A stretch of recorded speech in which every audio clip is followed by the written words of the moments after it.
I want to welcome all of our attendees who are joining us for this panel called Thriving During COVID-19. These are unprecedented times that we're living in. And I, last week, just had this thought that we're all inside. We're all having a chance right now to reset our mind, body, spirit. Our lives have completely changed. And we really don't know what is on the other side of this. But what we do know is that we have right now, and we have time, and we're all going through this crisis together, and we're getting new information every day, whether it's about how to spend your time, what to do about your money, what your job is going to look like on the other end of this. I know a lot of people out there right now are asking themselves, you know, how am I going to take a step forward when all of this is over? And so I put this panel together really strategically. This is a very special group of healers and leaders that I have known, some for many, many years, some are recent acquaintances. And one of the things that I have noticed that each person on this panel has in common is a commitment to following the golden rule, which is to treat others how we want to be treated. So not only is every panelist here, and I'm going to introduce every one of them here in a minute, a trailblazer in what he or she is doing in their field and really doing some amazing cutting edge things, they're also taking a step towards making the world a better place. And one of the ways we make the world a better place is by going inward and teaching others how you can also go inward so that you can create an external circumstance in your life that feels better. So I know that right now there's a lot of fear and there's a lot of unknown. So I hope that at the end of this panel, you'll have some actionable steps to make the time that you're spending right now at home. Maybe you're working remotely, maybe you're in an environment that you're not used to being in because you have, you know, a spouse that normally goes to work who's now at home, or kids who are usually in school that are now at home.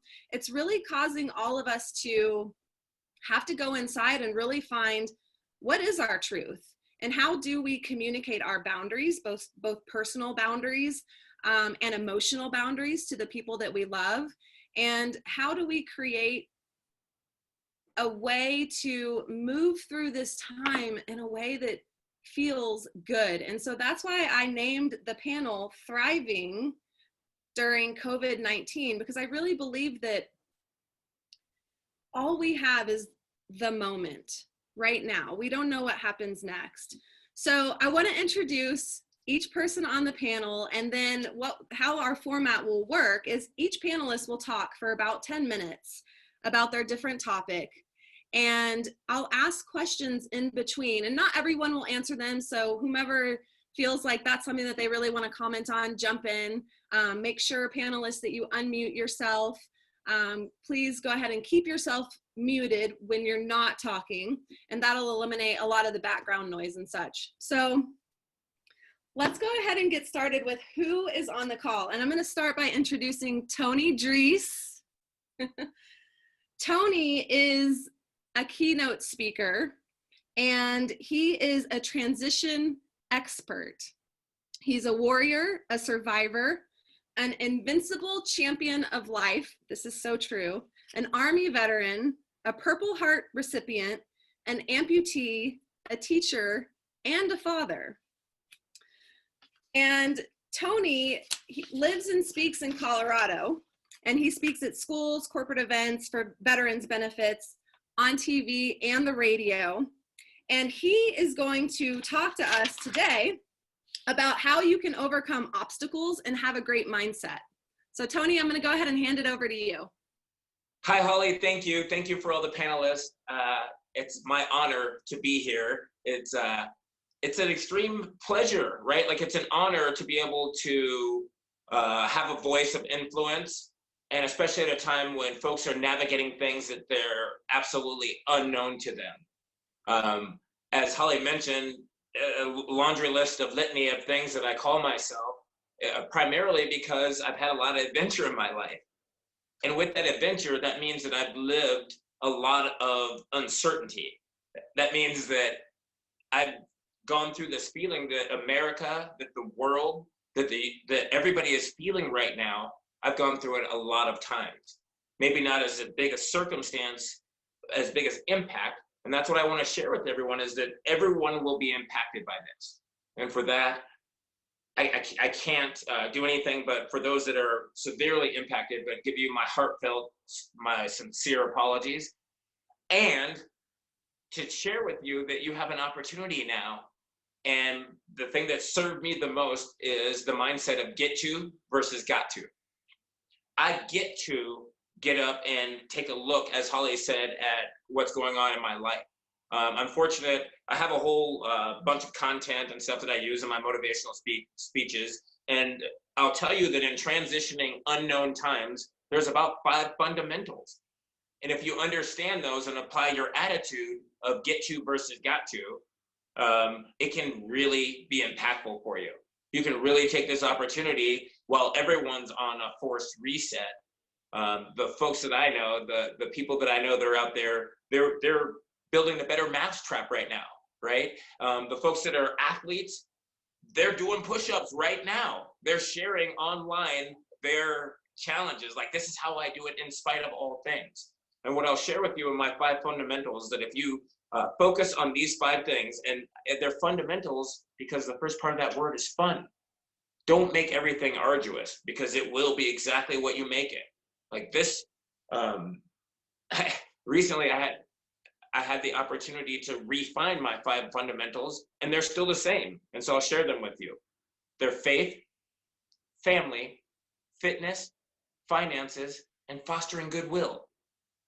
And with my life, Holly mentioned several things, that I'm an amputee, Army veteran.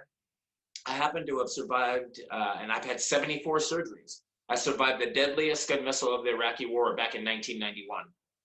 Recently, and so obviously after that, that's not something you plan on. That's not something that happens in your life that you thought was going to happen on that Wednesday night. From that day, I had to reassess everything in my life. My family became so important to me, right? Because I was so physically fit, is the only way I was able to defy many of those odds. Later on in life, as we redefine, we have several opportunities. I think I would be called the king of second chances, right? If I was a cat, 9 lives couldn't have held me, because I've literally signed the document 74 times. But they've come in kind of phases. And so what happens, right, in life, when you think that you've got it all, then life will either give you another lesson so that you can prove that the tools that you've acquired are the appropriate tools, or to help you gather the tool that you need for the next coming lesson or the next coming portion of life. And I've been fortunate in having this I get to get up every day and see what adventure life brings me.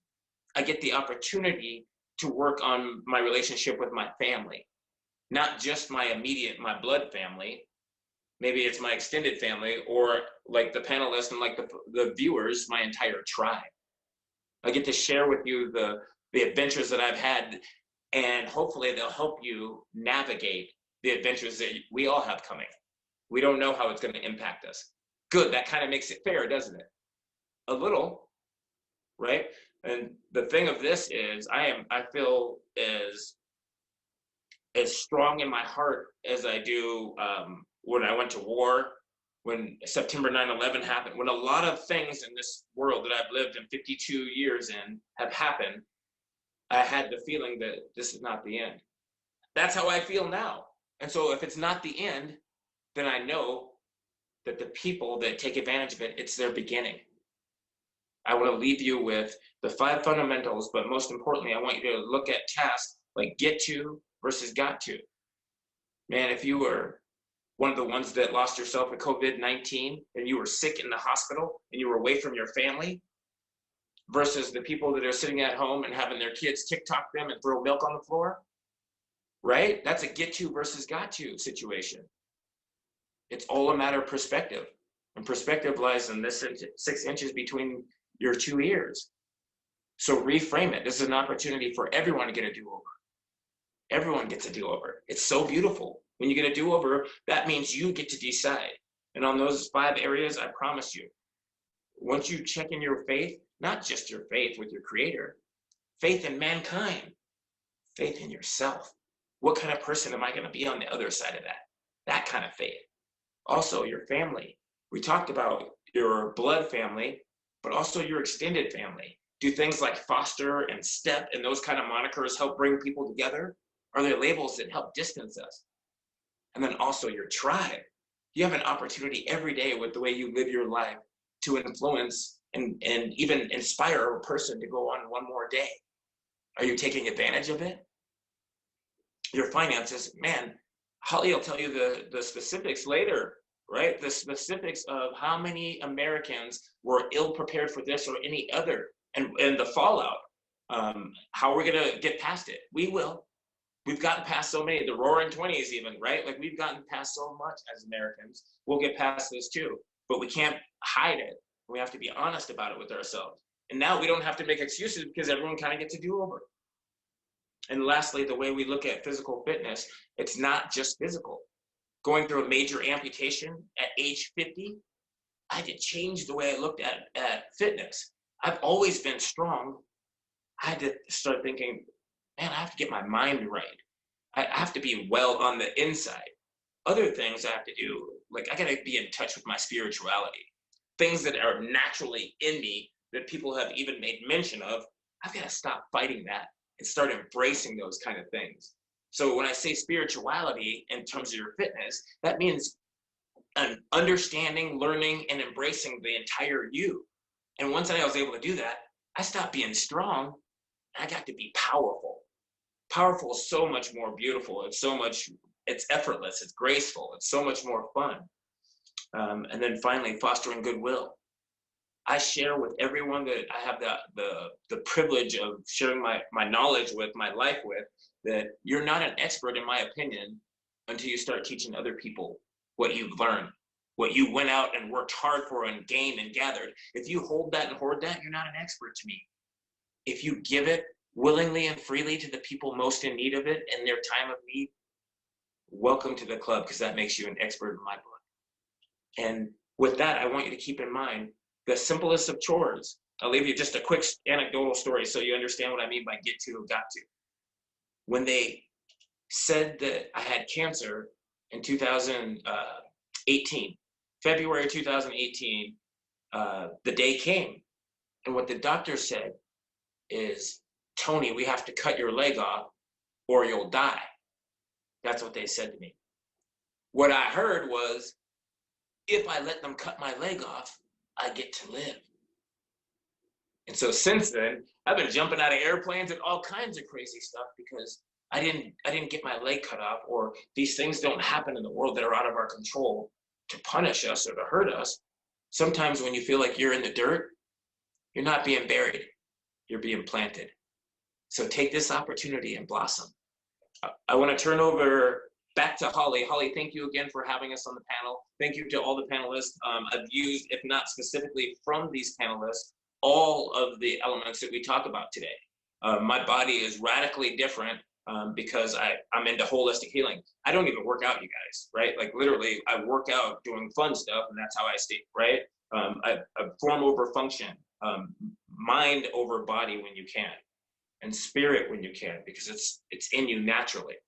So with that, I just wanted to turn it back to Holly and say thank you to all the panelists, and thank you to all the viewers.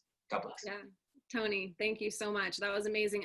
One of the things that you said that really resonated with me, that I've heard you say before, is when we're in crises, the first step we need to take is only 6 inches. And that first step happens where? Right here. Right here. And mindset is so powerful. And a lot of you know who are on this call, I just finished my first book, and it's all about wealth, okay? And one of the things that I've discovered about building wealth is that it takes 3 things. Number 1, financial capability, okay? Number 2, acquiring assets. And number 3 is creating an abundant mindset. And I built wealth for myself using the first two, but I will tell you that in the past 3 years, when I started to apply these principles and these practices that we're all talking about here on this panel today to my personal life and to my mindset, the actual practices that build wealth. Okay, the full meaning of the word wealth is happiness, state of good fortune, and welfare. You need all three of those things to become wealthy. And that's what we all want. Right now, during this time, we just want to feel good, but we want to get our money intact. This is personal responsibility. This is the way we take care of ourselves. So we need the knowledge, but we also need the personal practices, and they're so powerful. And so that's why this panel really is all about what are the personal practices that can help me find more peace and joy and more wealth in my life. So Tony, thank you for talking about that. One step into one of the practices that you're going to hear today will get you into a routine. And it's not about taking every single thing Caressa says, every single thing Dr. Jackie says, Tony, Liz, and Jaclyn, and you just take it and you just throw it all into your life and you're doing it today, okay? It's a practice. It's one step at a time, okay?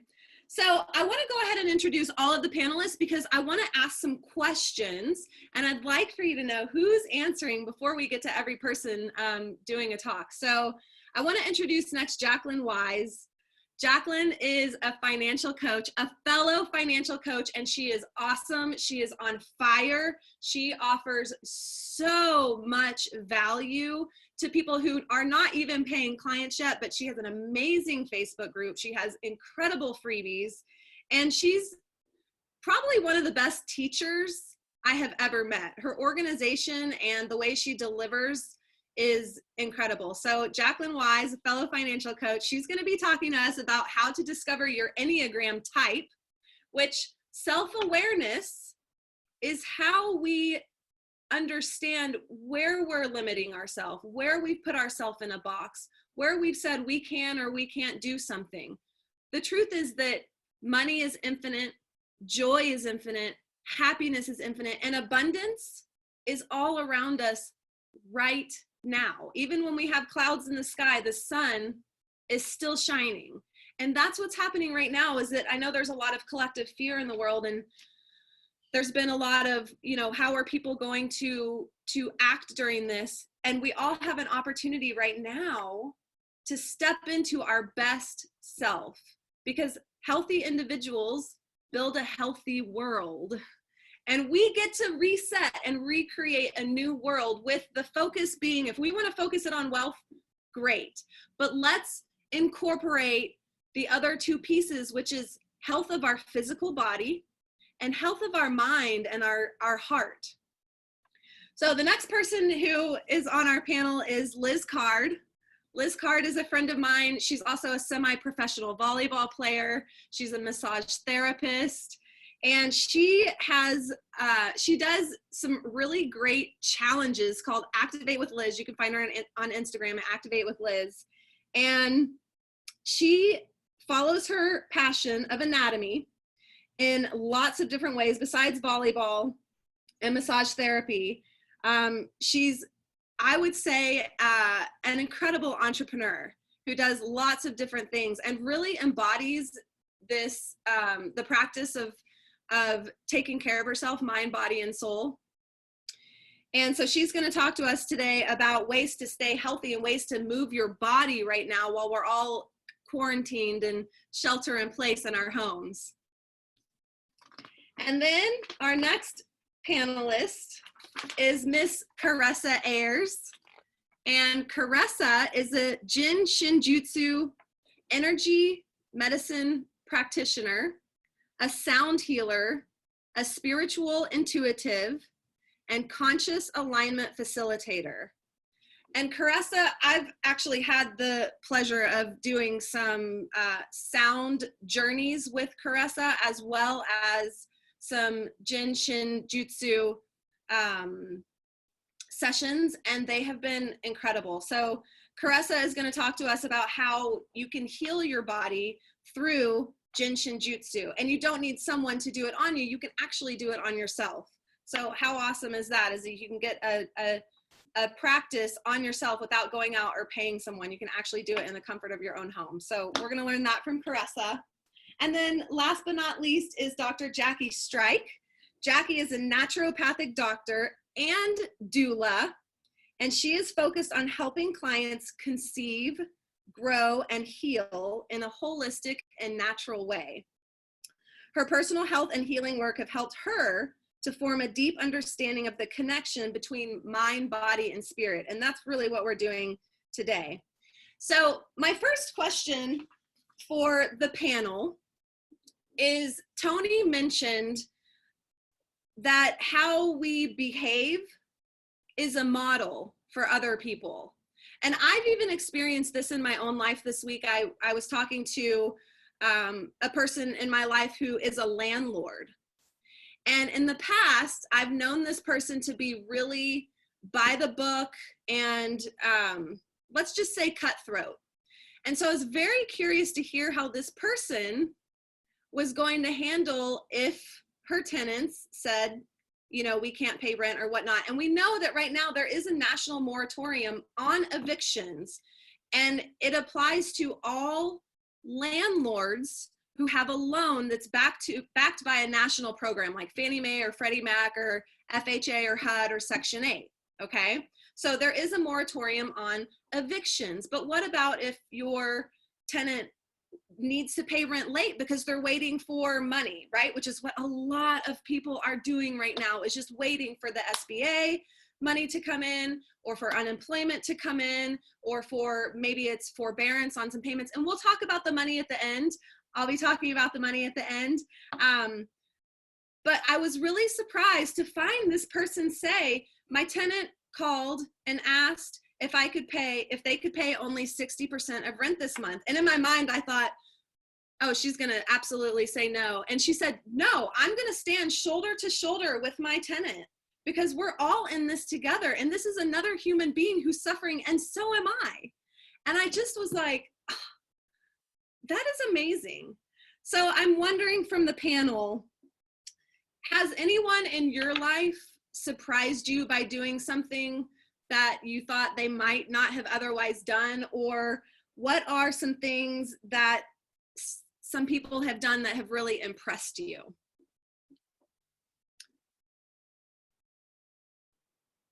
Well, I know that, you know, I was actually thinking the same thing about our landlord here, and hopefully he's not watching this. Not to say that you're not a bad guy, Seth, because you're a great guy and you've proven it.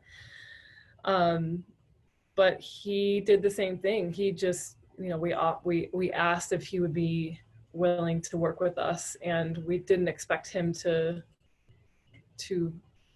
do anything at all, other than come back and say, you know, this is your responsibility and you need to pay what you've said you're going to pay. And he said that we only needed to pay half, well, almost half of our rent for the month for our office, which is, I'm in the office right now. I'm actually in our waiting room. Took out the table behind me so I can show you guys some moves later. But so that's one person that has warmed my heart. That's amazing. And I'm so glad to hear that. Yeah, this is the time to really look at other people as like, oh, okay, I understand what you're going through.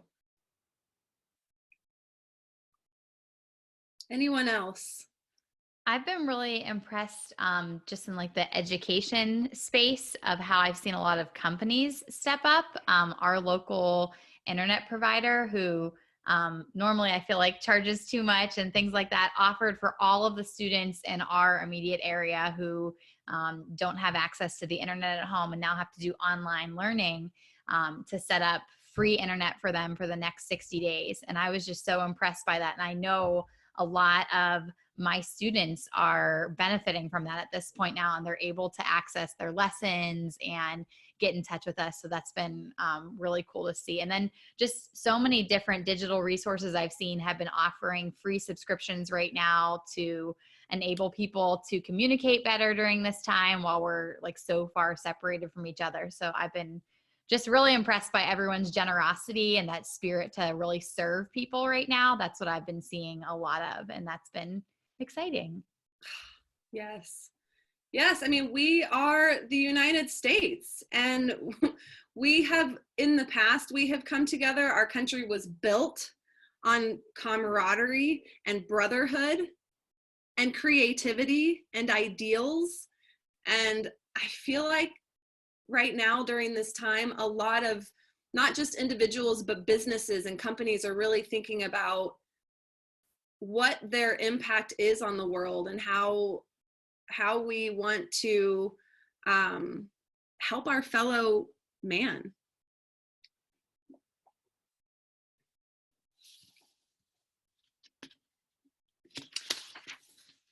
All right. So let's move on. Liz is going to talk to us next about, Jaclyn.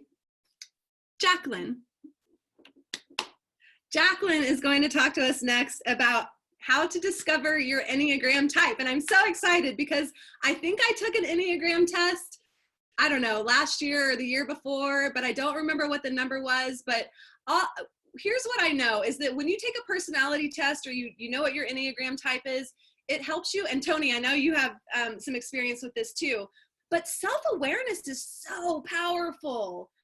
And just accepting of the self and seeing how we are in the world. There is no right or wrong or good or bad. It's just, who are we and how can we be in place in this world with all of the different moving pieces. So Jaclyn, I'm going to turn it over to you. Holly, thank you so much for having me on your panel. I'm so honored to be here. And I also want to say congratulations on finishing your book, which is so exciting. So I'm so excited to talk about the Enneagram tonight. I think I discovered it about 2 years ago, and I am by no means an Enneagram expert. I call myself an Enneagram enthusiast. I just love learning about it and am excited to share a little bit with everybody tonight. I think, Holly, you hit the nail on the head when you said self-awareness is key here, and the Enneagram really helps to bring that to our minds and help us know more about it. So if you Google Enneagram, it's spelled Enneagram, you're going to see this pentagram looking figure, and it's a circle with a diagram, and you'll see all these arrows and things like that. And so it's kind of confusing to look at first, but where it comes from is the Greek word ennea, which means the number 9, and then gram, which means diagram. And what it is, it's this ancient system for typing personalities. And I know a lot of people, including my husband, were a skeptic at first, saying only 9 types out there. Like there can't be just 9 different types of people. And there's not. There's so many like flavors to the different 9 types. There's all kinds of things when you start to explore the Enneagram about subtypes and wings and all these different things you can add into it. But I'm just going to give a general overview of the 9 types. And Holly, you talked about taking an Enneagram test. There are tons of free tests out there. There are some paid tests you can do. But honestly, what most experts and thought leaders in the Enneagram have said is that you should do a lot of your own research, read the narratives about each of the types, and see which one resonates most with you, because a lot of the tests will ask you what you do, but the Enneagram is more about why you do what you do, and like your core motivation and your core desire and your core fear and things like that. So I think it's a great tool to help you know why you think, feel, and behave the way you do. And it can help you see, like, here is where I'm at when I'm in health, and here's where I'm at when I'm in stress, and to be able to know like when we are in health and when we are in stress and when we need that support. So I'm going to share just a really quick overview of each type. I'm going to talk about their core desire, their core fear or weakness, and then what they look like in health and in stress. And so I'm going to start with type 1s, who are often called perfectionists or reformers. And a type 1's desire is to be right and to be good, to be ethical, to have integrity. That's their desire. Their fear is being wrong or being bad or being criticized. And their weakness, their core weakness tends to be resentment, where they will resent either themselves for messing up or others for being deceptive or irresponsible or lazy. So in stress, a type 1 has this really strong inner critic that's just constantly like beating themselves up. And sometimes that can translate to a type 1, like criticizing and being really critical with other people. In health, the type 1s are the ones who are really fair and honest, and they're these champions of goodness in society. They're the role models of society that we look to. And so that's type 1. Type 2 is often called the helper or the giver. Their core desire is to be appreciated, loved, wanted, and seen for doing good things for other people. So their fear is to be rejected or to be unseen. Their weakness is pride, where it's not like a pride like I think I'm so great, but it's this desire really to have other people appreciate all the things that they're doing for them. And so in stress, we see them attaching too much worth to others' appreciation or affirmation from other people. But in health, we see them really just loving and serving out of this desire to be generous and give to other people. So that's a type 2. A type 3 is called an achiever or a performer. Their desire is to be respected or admired for what they do, for having like great success or for their accomplishments. So their fear is being seen as incompetent or unsuccessful or other people thinking of them that way.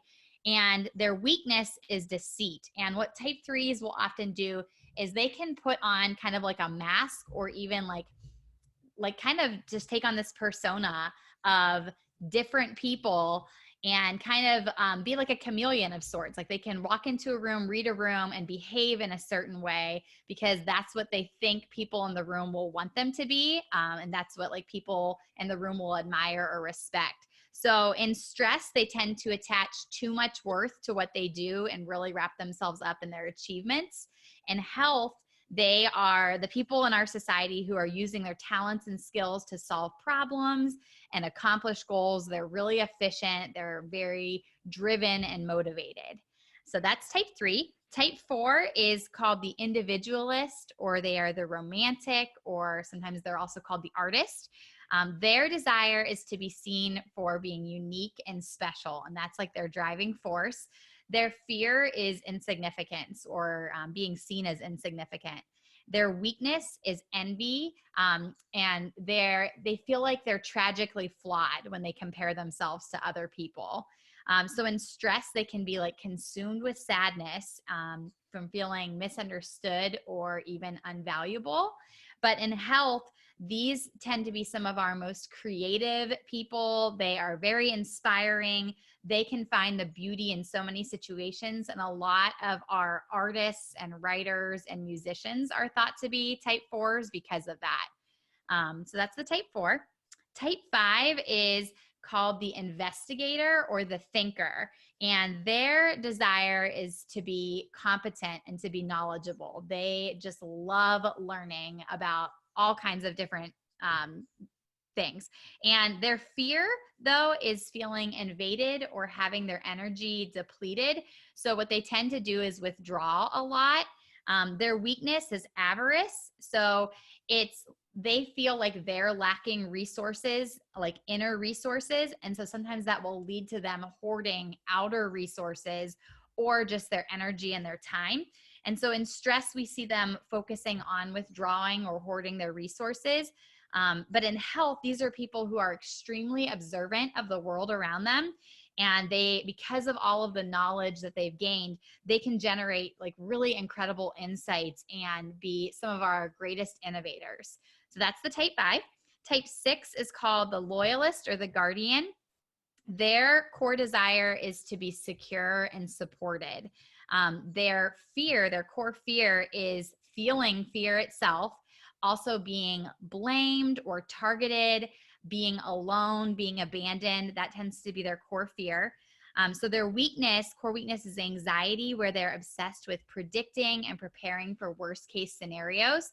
So in stress, we can see them like constantly looking out for danger or being suspicious of other people. But in health, we see them really posturing themselves in a trusting stance, both of themselves and of others. And they also can tend to be our like very most loyal people, very warm, very funny.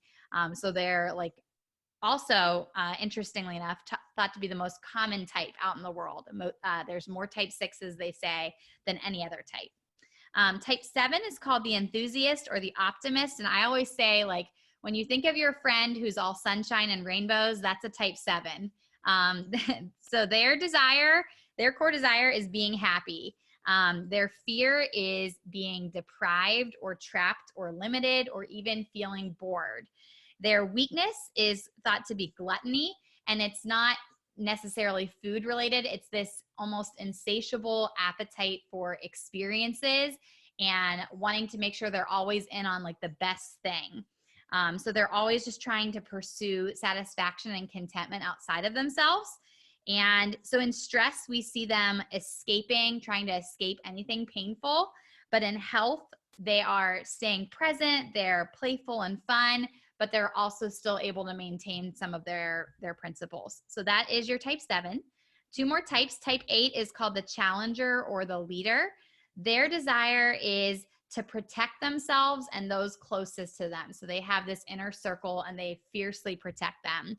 They are afraid of being weak or controlled, and their weakness is lust, but not so much in like a sexual type. It's more of like this excess where they have this constant lust for control and power over their situations. So in stress, they're assuming other people might be trying to control or harm them.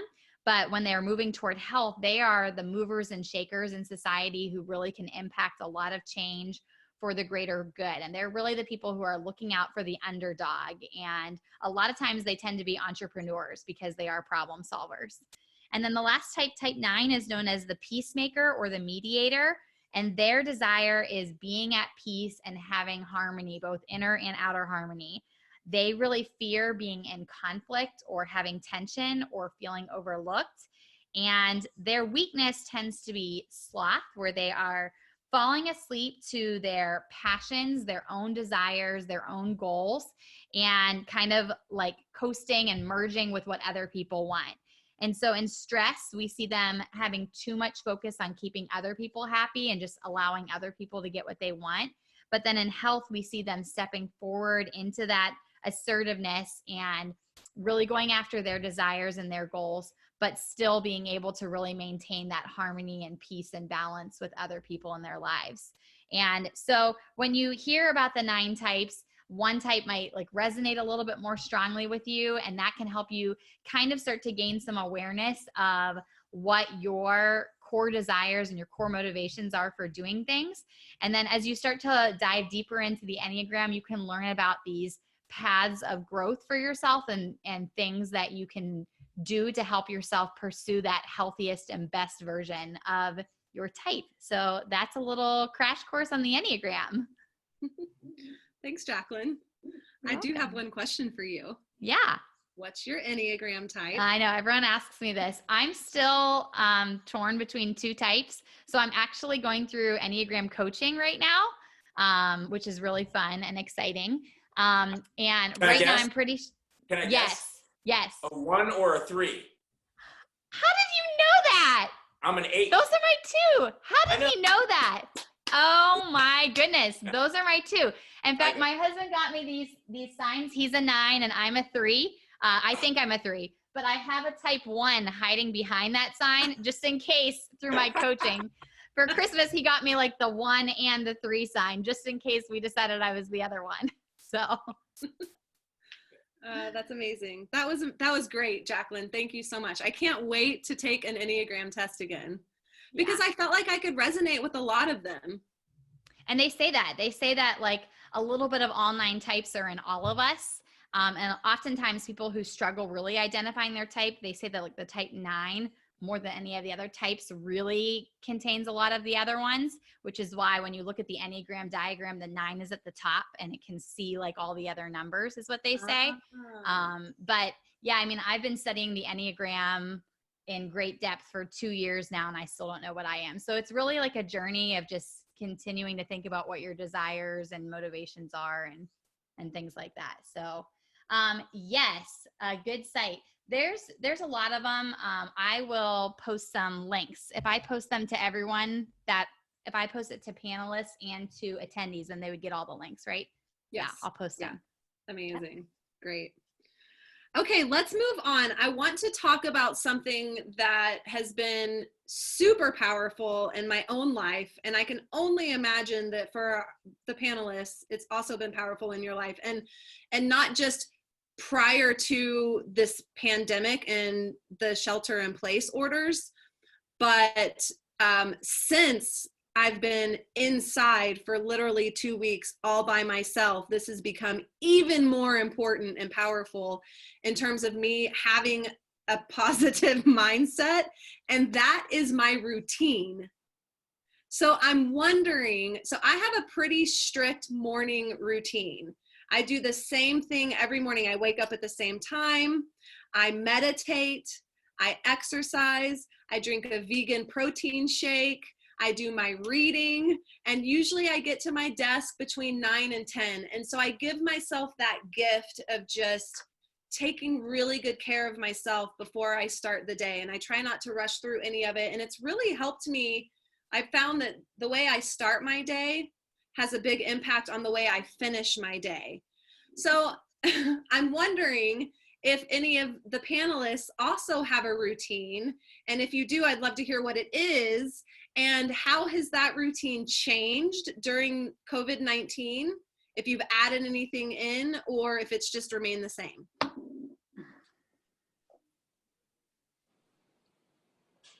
I can talk about this a little bit. So this is one of the things I was going to talk about in my 10 minutes, was just the importance of routine in terms of like overall health. So what I was also going to say is just that we sort of had to reevaluate probably like what our daily routines are. And in terms of our health habits, sort of like really need to adjust how we're going to try and fit those things in. Because I know for myself, I'm a total creature of habit. And when my kids were in school, I knew exactly how our days were structured and when I was going to the gym and how often to drink water. But all of that stuff has gone totally out the window. So now that we've been doing this for 3 weeks at least, I think we've had sort of enough time. So I think my suggestion would be to evaluate where you are noticing that some of your habits might have slipped and how you can kind of get back into them. But when it comes to my personal routine, I try and get up early, 5:45 or 6. Again, I have 2 little kids. They wake up really early, but I try to get ahead of them so I can get downstairs and meditate, get my coffee started. I have a glass of lemon water. Then they come down, we sort of do a slow morning, and then give myself about an hour of just like cuddling with them. And then I get into like emails and all of that stuff. And I get outside and try and take a few deep breaths. I find that really, really helps just to, for anxiety purposes, at least, to just sort of like, it's cold where we are. I'm in Canada. So even just getting like the fresh air, like no coat on or whatever, but like inhaling a few deep breaths really, really seems to help to ground me. And then for sure, the rest of the day kind of like feels better. And as you said, Holly, that the end of the day, you end well when you start well. I totally agree with that, because the days where I'm like, oh, we'll just sort of play it by ear and see how things go, usually they don't go anywhere. Yeah. And I take supplements. So we'll talk about that a little bit more too when it's my Good. Well, I'll join in on this one too, because I definitely have a routine inside my routine. But I wake up in the morning and I do the same as you, like to start my day with a little bit of centering myself and just grounding in my own energy, really. So before, when I was able to be going out and about all the time, I need to be going to yoga, boxing, something physical just to center myself. And then I have Amber, my golden retriever, so we do a little walk in the morning as well. But first thing, starting off in the morning now in the routine, I like to still get up and get myself fresh, shower, fix my hair, put on something fun in the day just to energize my own self and feel like myself. You know, there's no sense in sitting around the house in your pajamas all day right now. We keep going on our routines to keep ourselves stimulated. So I have my time with Amber, but before I even get out of bed each morning, I'm going to show you this exercise, the Jin Shin Jitsu exercise. I actually practice Jin Shin Jitsu on myself every morning before I get out of bed, and I've been giving myself a good hour of doing it. And it's really about, it balances the mind and the body and the spirit all together. And then the main thing every morning too is drinking a huge glass of water, whether it be regular water or lemon water. Just lemon water alkalines the system. The water itself just helps to clean and purify what the body was working on all night long to help you feel good, start the day. I do my supplements and superfoods either in a smoothie or I have a green drink or something like that. And then I have been also going out and getting some sunshine and being in the fresh air. And our weather here in Colorado has been a little bonkers. 1 minute it's 70 and then yesterday it snowed. So I'm like, okay, one day I'm laying out on the grass, grounding and earthing myself and just feeling the peace of that vibration, taking in the sun, breathing and listening to the trees and birds and things like that. And then, but still with the physical exercise, it's just changed it up too, just running or going hiking, playing tennis, and now all of a sudden I have tried golf. So just a routine of the physical is a good way to start the day for myself, and then also getting into the day of the creative things that I want to work on now. Of course, my whole thing has switched. I was in my office seeing clients before, and now I'm in my home. I do Skype sessions, but it's a lot different. But now I have, my routine is working on the creative projects for my business that I've wanted to start doing. And I totally agree with you, what you said about how you start your day is how you finish your day as well. So that's just part of my routines on there. Just, you know, working to keep myself centered in my mind and in my body is very important to stay strong through the unknown. Yes. Yes. Also, panelists, I'd like to chime in and say the same thing. I'm a routine guy. Like, I get up, I have 300 pounds worth of dogs, and we literally, watch my thing's gonna move here as one lays up against my microphone as soon as I start talking. We literally, I'm allowed to get up and go to the restroom, and then after that, it's about 6 o'clock and we're outside pounding the pavement. These guys need to go out, they need to run. I've got it so that I make their oatmeal before I leave so that it can be cool by the time we get back from our run. And I'm an active, like, even though I'm in a wheelchair, I'm active. So I get up first thing in the morning and get my body moving.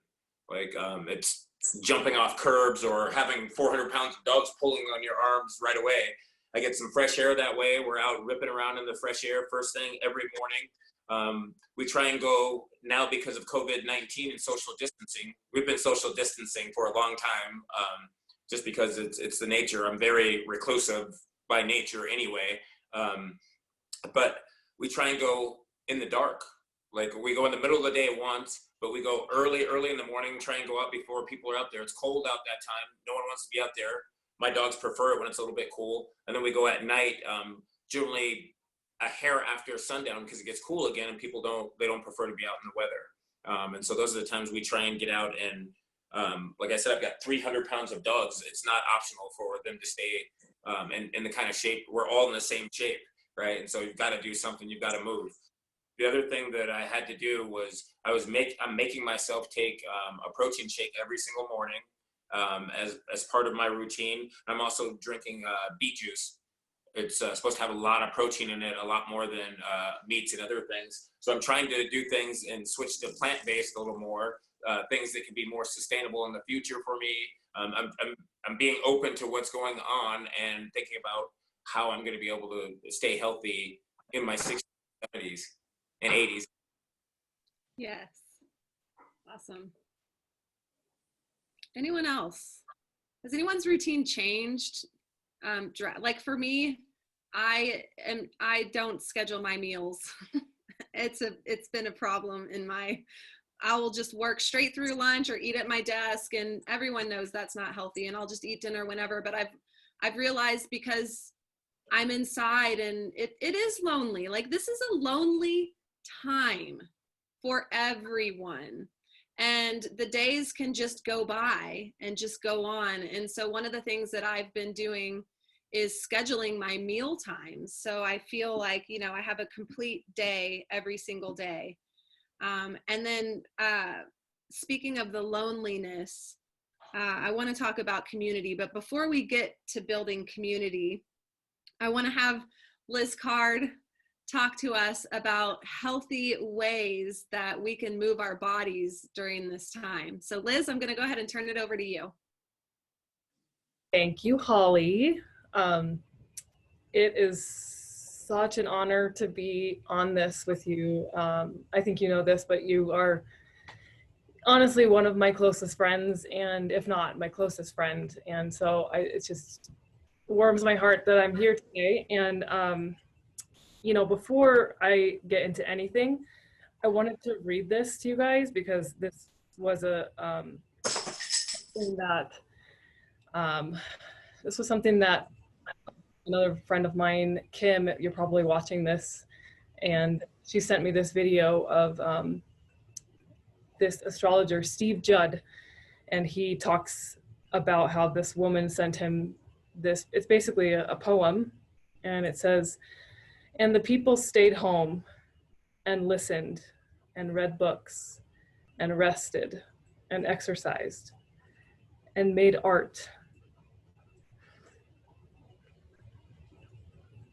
Sorry.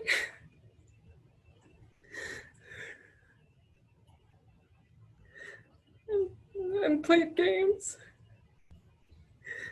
and learned new ways of being, and were still and listened more deeply.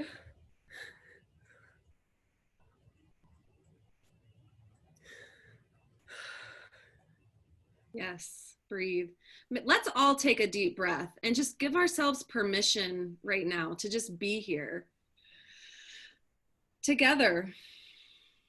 We're all going through this together. It's not easy for anyone. We're just here trying to make it easier on each other by being here for each other and by being in community together. It's the only way we're all going to get through this. All right. You know, I'm not going to say I'm sorry for crying, because I'm not, but I've been crying often, and I think it's okay to cry, but it's just this, if I can finish it, you'll know why I'm crying. Some meditated, some prayed, some danced, some met their shadows, and the people began to think differently, and the people healed. And in the absence of people thinking in dangerous and heartless and mindless ways, the earth began to heal. And when the danger passed and people joined together again, they grieved their losses and made new choices and dreamed new images and created new ways to live and healed the earth fully as they had been healed.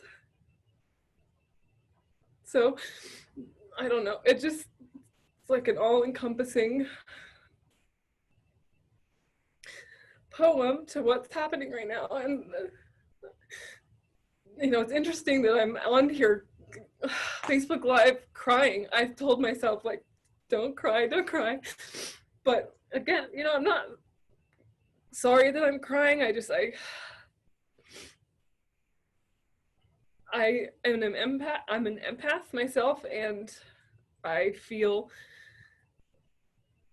and I know that astrologically in the world right now, there is so much opposition going on, and I can feel it, like viscerally feel it. And so getting into movement, it's really, really important that you guys are moving your bodies to get the energy out, you know, like just get the flow of the anxiety or feeling of crying or whatever it may be for you, just get it out. So, I've been a sports and orthopedic massage therapist for almost 10 years now, and anatomy is my shtick. Like, I love talking about anatomy. I love thinking about it. I dream about it. I'm a type 1, as Jaclyn would say, of anatomy. And so, I want to show you guys a few different ways to move your body. And, the thing that you should know about bodies in general is that we need to first think about mobilizing the joints and the tissues. So that is with dynamic stretching. And so when I say dynamic stretching, it's not static stretching. It's not staying in a stretch for a long period of time. It's moving with a stretch.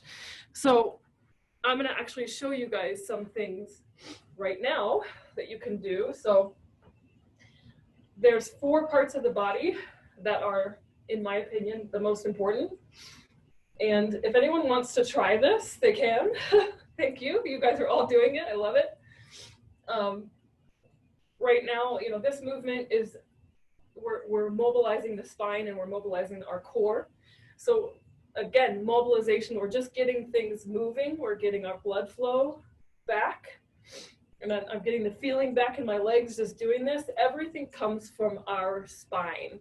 If you think about anything that you're doing and anything that you're feeling in your body, it's literally coming from your spine. Like, everything is in the spine. So the spine is one area that is the most important, probably the number 1 most important. Hopefully you guys can still see me here, that we need to mobilize.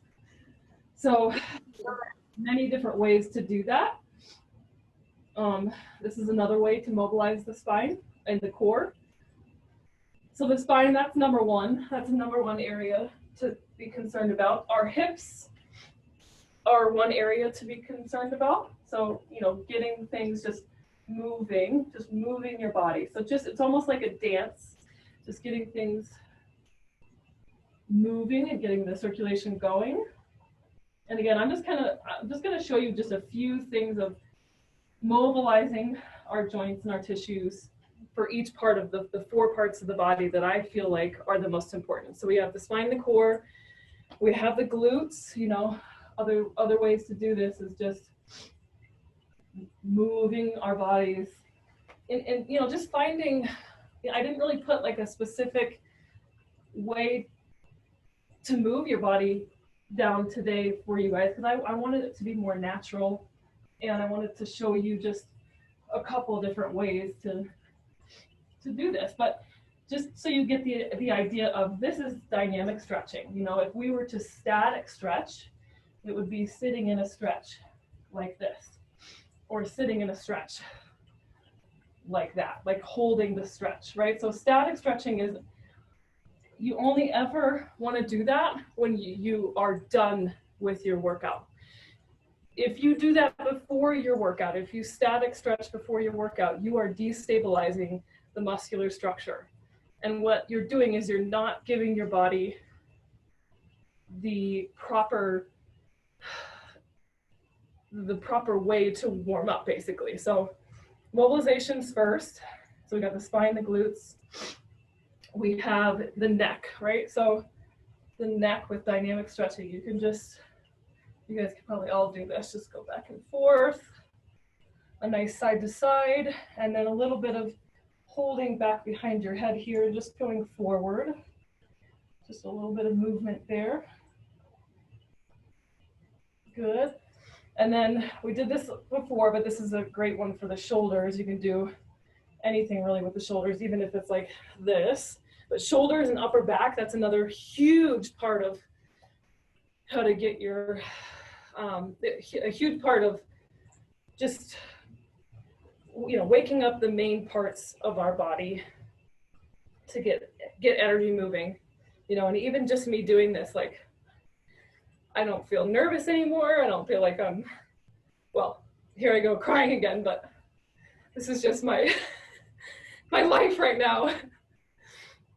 So we got a couple more of these for the shoulder. So anytime you guys feel, and this is actually for any part of the body, anytime you feel pain in your body, like let's say you feel it here, you have to think about the areas that is the antagonist to that. So this is, if you think about, this is agonist, this is antagonist. So this is the painful area, or if this is the painful area, then you have to think about the antagonist. So you should not be stretching the area that's painful. Don't stretch the painful area. Stretch the antagonist area. Stretch the antagonist area. So usually, and I'm showing you the two main areas that what I see every day. People will come to me every day for this. And, you know, I have all these tools for you guys. We'll see what I can get to here, but so we have the four main areas. So we have spine and core, shoulders, upper back, glutes, hips.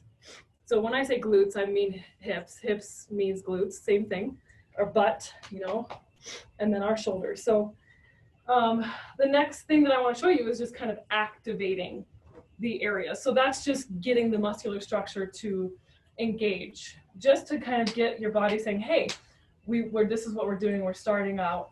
We're going to start exercising. So it looks very similar to dynamic stretching, but we have a very different intention on it.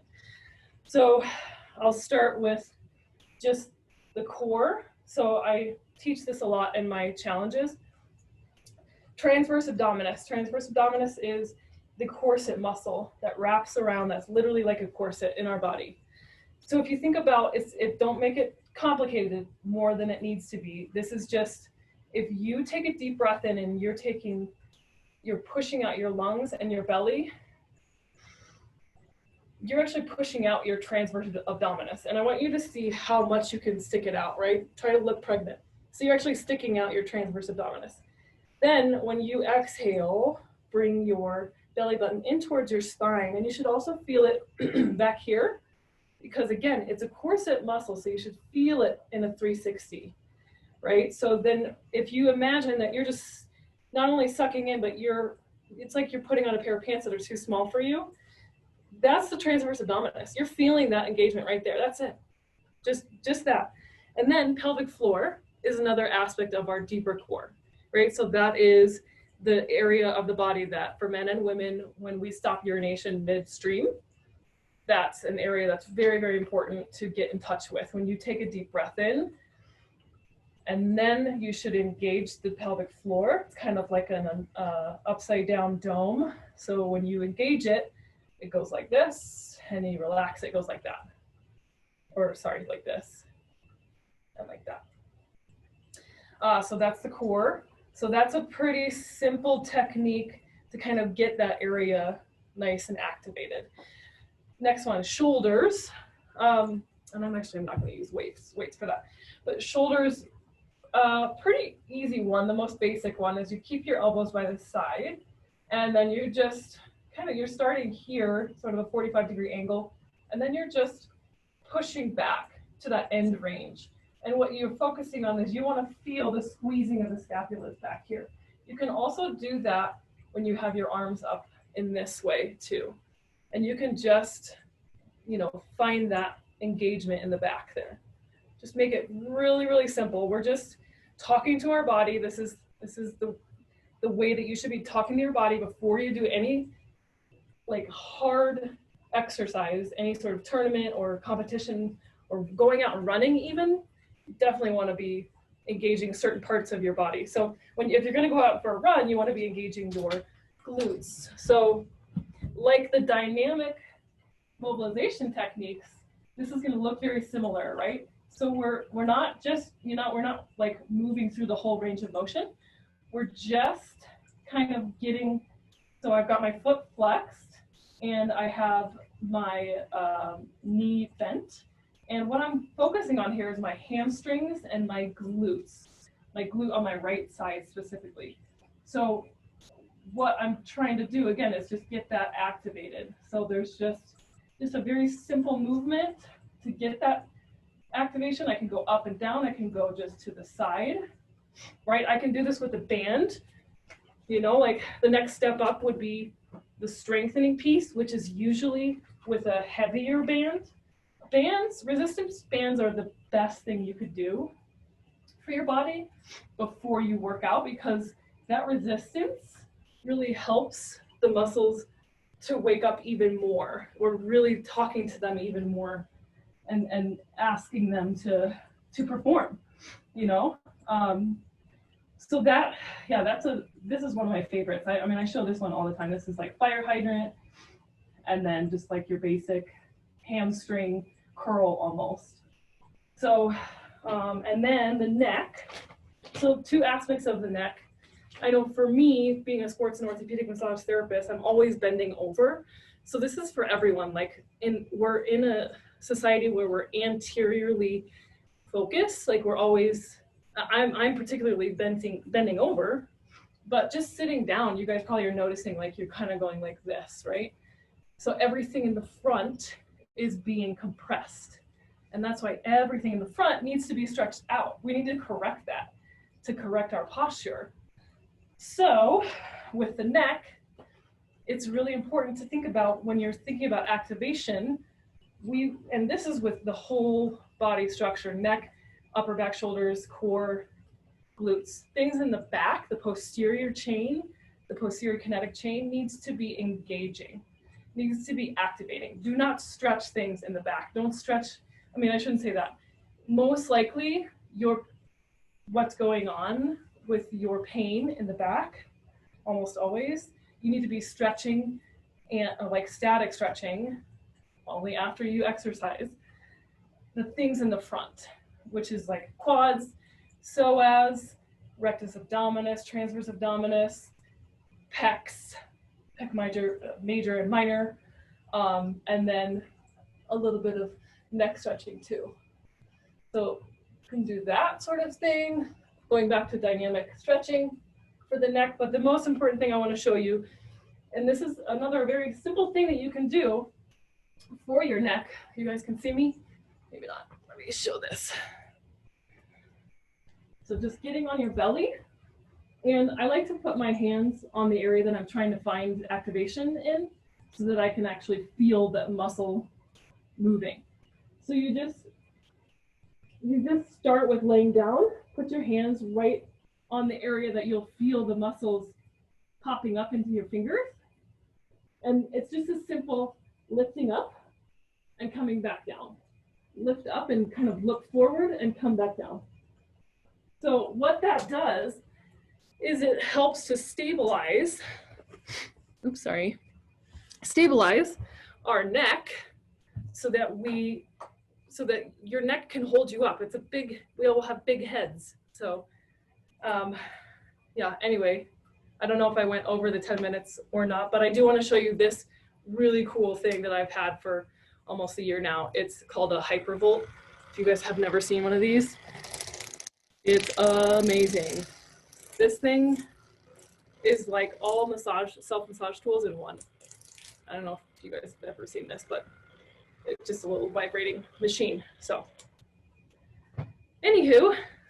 Liz, thank you. That was fantastic. And it's so important right now for everyone to be moving their bodies, because it is a little bit harder to get out and we are less active. Hopefully you're taking walks and getting some exercise, but you know, in nature, animals, when they experience a fight or flight event, they will usually, and you'll see this, I mean, if you have a dog, you see your dog do this and they like shake it off.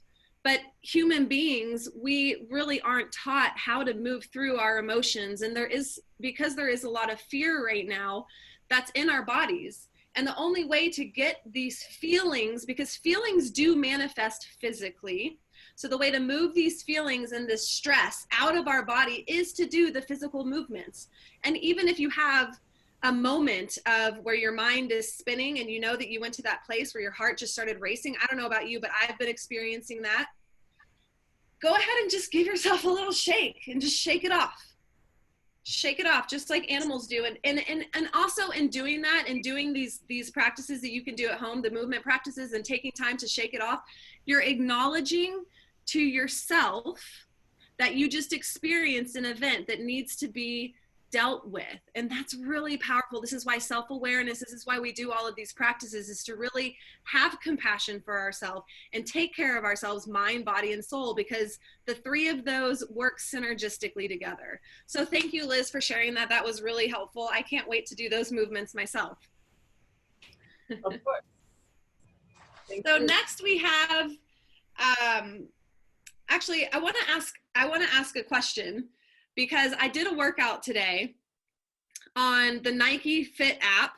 And my question is, what are you using at home to work out for body weight? Are you using different apps? Are you just going through a routine? I'd love to hear quickly from the panelists, what are some ways that you're getting your workouts in? Are you using something, or are you just going from knowledge that you already have about how to move your body from home when you can't get to a gym? So I rely on the gym and I go to classes, and that's pretty much it. I have zero desire to work out independently, just truth be told. So I'm trying to just implement, and again, with my little kids, trying to just find little ways in the day to get movement in. I'm like committed to doing 10 push-ups while I wait for the shower. And if I take them for a walk and they're, busy looking at a creek, I'll stand beside them and lunge or do squats, and just try and like build it into my day. And then when I can, I'm using some apps to find classes, and Instagram is full of people offering virtual stuff, whether it's live or recorded. So I know there's tons and tons of stuff out there. That's just my little way, is to try and find ways to sneak it in, which is kind of good. I found it's like a way that I'm going to try and keep those healthy habits going. So I'm not so reliant just on like my teachers when I end my schedule. Yes, love that. Thanks, Jackie. I've been working out from home for 3 years now. I just use Beachbody On Demand, and I love it. Right now I'm doing P90X3, which is 30 minutes a day, and it's part of my morning routine. I have a lot of the same components to my morning routine that other people shared about, so I didn't pipe in there. But working out from home, and there's all kinds of different programs that use different types of equipment. Some don't use any equipment, which is nice. So there's like a ton of different variety on there. So I really like it.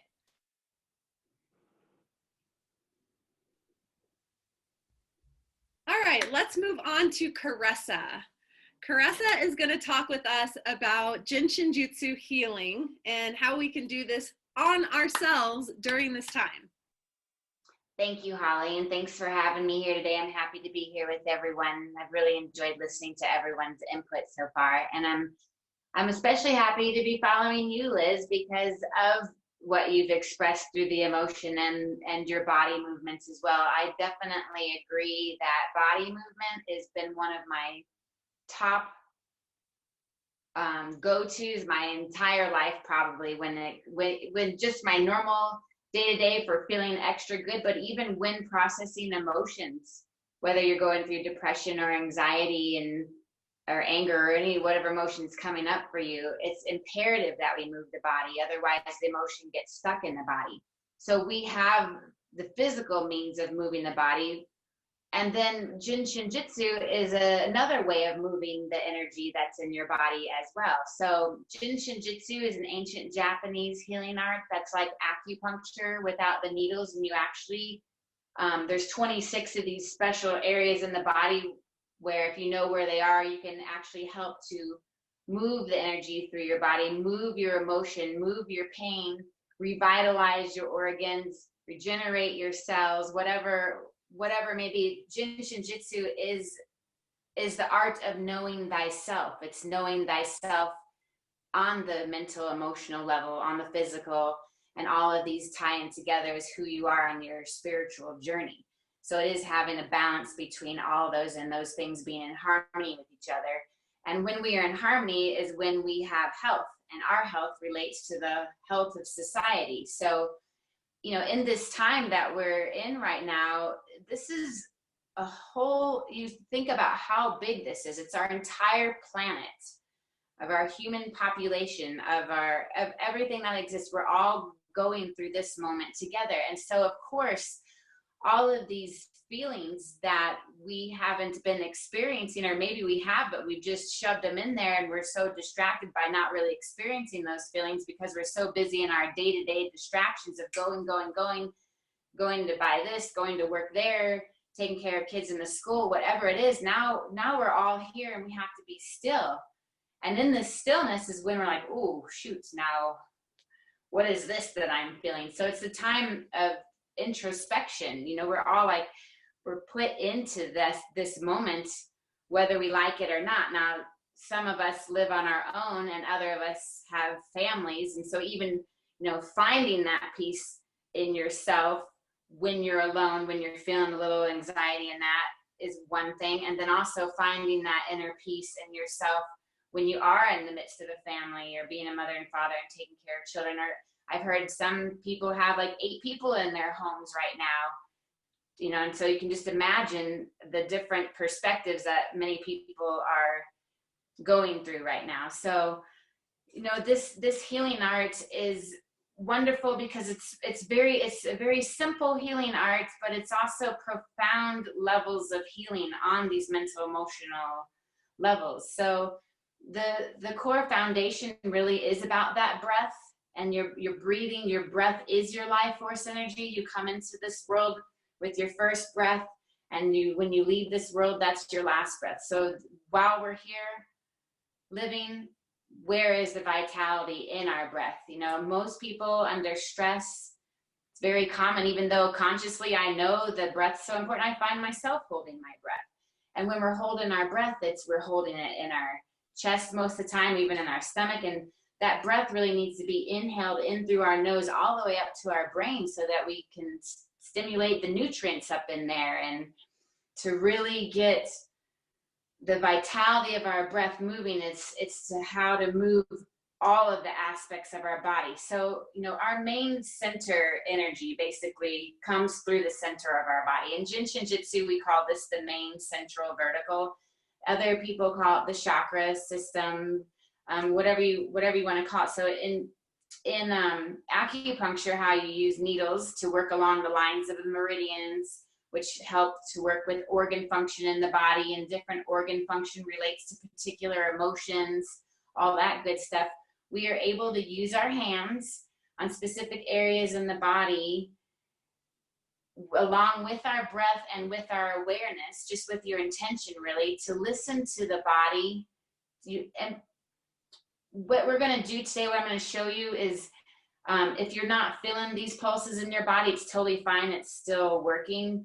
But generally, when I'm working in a session with a person laying down on the table, because usually you would come to see me for a private 1-hour session, you lay on your back on the table in your clothes, and I'm listening to your body's energetic pulses. And I listen just with my eyes closed, even to this area in your hands right here. This is what you're going to use when we're working on this exercise.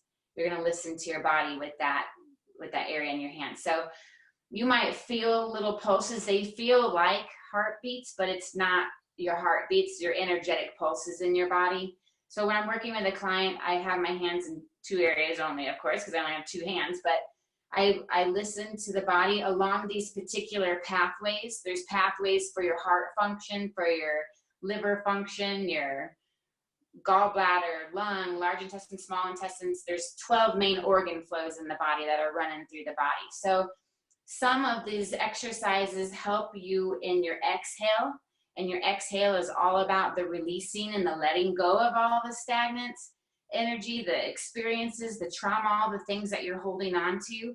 And the more that you can release and let go of things, the more that you're making more room for your inhale as you breathe in to receive new life force energy. So your breath is like this filter that's releasing and receiving. It's how you filter out what's you're holding on in your body. And when you do hold on to traumas and toxins and these different things, is when you start developing these aches and pains in the body.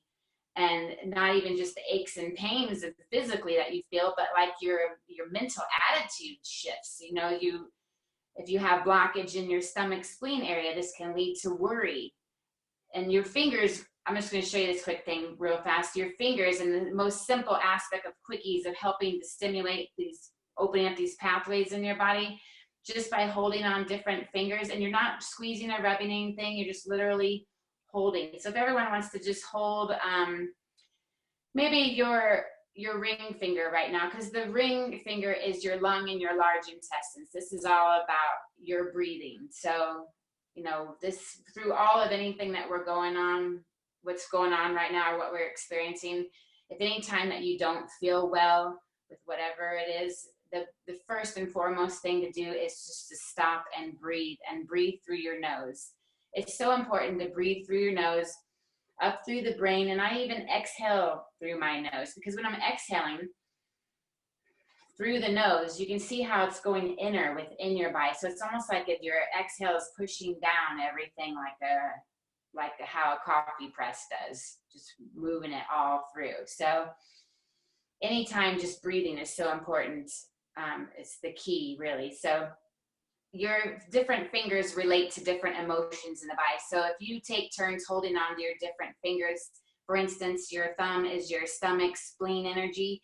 This not only helps to activate that, whatever the stomach, spleen energy, which is, you know, digestion. It could be how you digest things in life, things like that. But also when that's harmonizing, it helps you to release the attitude associated with it, which is worry.